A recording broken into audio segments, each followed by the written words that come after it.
তুমি হয়তো মনে করছো যে মিথ্যা বলছি, আসলে মিথ্যা না, বাস্তব।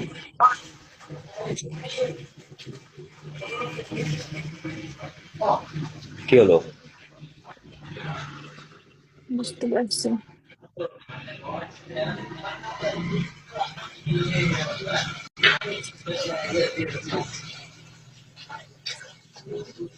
আচ্ছা, একটা কথা বলি। লাইভে তো আপনার ইনবক্সে আপনার এসএমএস যাচ্ছে না, না যাওয়ার কারণ কি? এসএমএস দেন, চলে আসবে। আমি দেখি কিন্তু যাই নাই। দেন, আবার দেন এখন।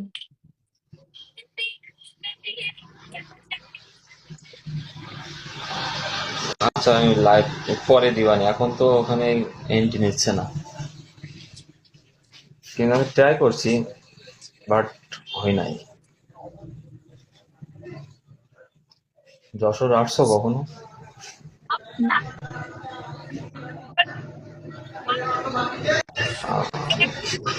যশোর জায়গাটা খুব ভালো। আসার কথা। কোনো আত্মীয় স্বজন নাই? যশোরে কেউ নেই না। বলছি যশোরে কোনো আত্মীয় নাই?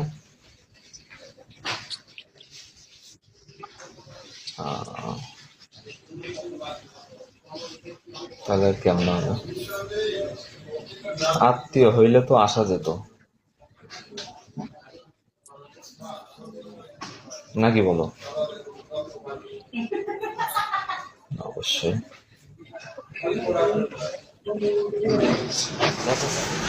কপালে যদি থাকে তাহলে হয়তো আসতে পারো, আর না হইলে হয়তো নয়।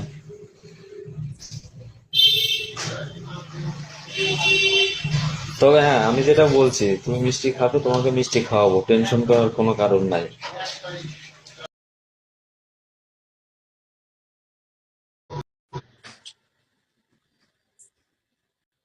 খোলা আকাশের নিচে বসে আছি,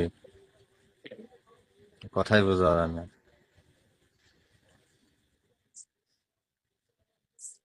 হ্যালো।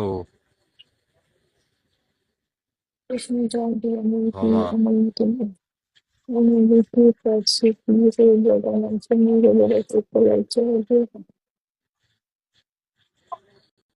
হ্যাঁ, কথা বল।